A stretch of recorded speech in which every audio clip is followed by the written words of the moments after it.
Father Christopher, thank you for joining us. It's a pleasure to have you on the Progeny podcast.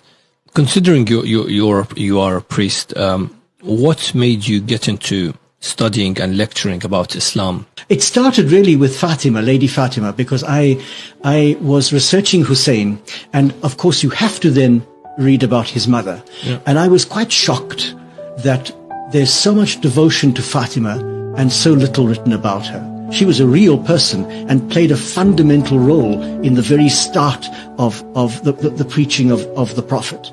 And therefore you can't just, have holy books about her. You need to discover who she was.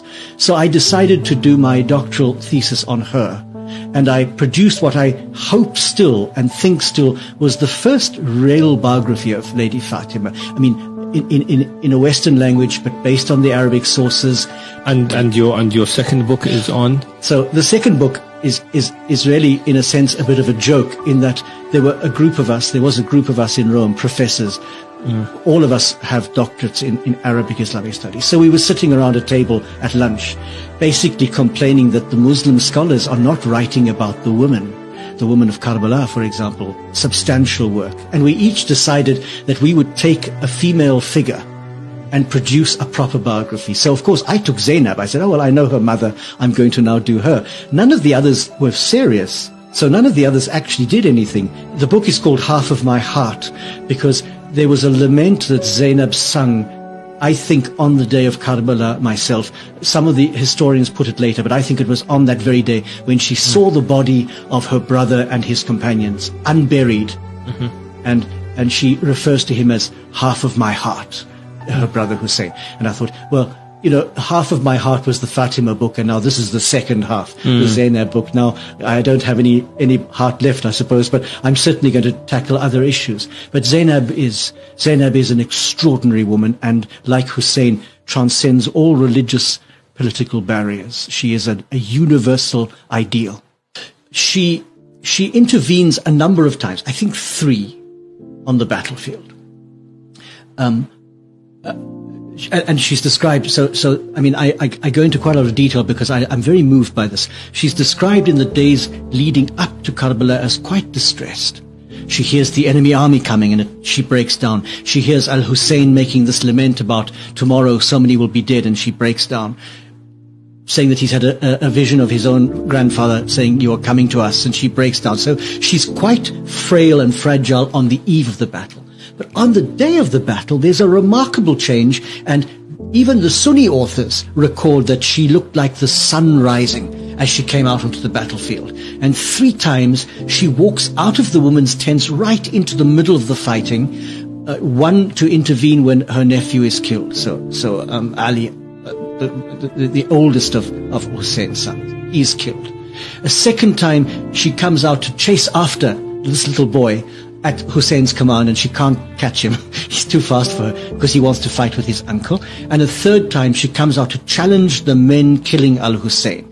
And it's this famous challenge where somebody as terrible as Umar bin Sa'd turns away and weeps because he's challenged by her and he knows that he's So in that sense, she is of great importance, but even more important after the battle because, and this is where I get into trouble, because she was for a short time the leader of the Ahl Bayt. There's no doubt about that. Young Ali bin al-Hussein was much too sick to function immediately after the battle, and his life, in fact, is saved twice. She saves his life later on in the court of when they're before Ziyad, but that's later on. It's that period of days after Karbala, from the journey between Karbala to Kufa to the court of Yazid, to Damascus. That period, however long it was, and it's difficult to know how long it was, when they were being interrogated and ill-treated, she was the pole around which everything revolved. Absolutely. And there's a particular moment where her nephew, Ali bin al-Hussein, says to her, be quiet now, let me speak. And that for me is the moment when he takes his place as Imam. He's Imam, but when he actually takes his place and takes over leadership of this group. But until then, it is Lady Zainab. And I always defend this by saying, she's not a woman with masculine virtues. Bravery is not a masculine virtue, it's a human virtue. So we don't want to say she was as good as a man. That's a terrible thing for me. She was an extraordinarily powerful woman who betrayed all the great virtues, by betrayed I mean showed forth all the great virtues that are equally right in women as in men. Bravery, courage, the ability to speak with great articulation against injustice. And in a sense, she functioned as the leader of the House of Islam. Now, I mean, of the Ahl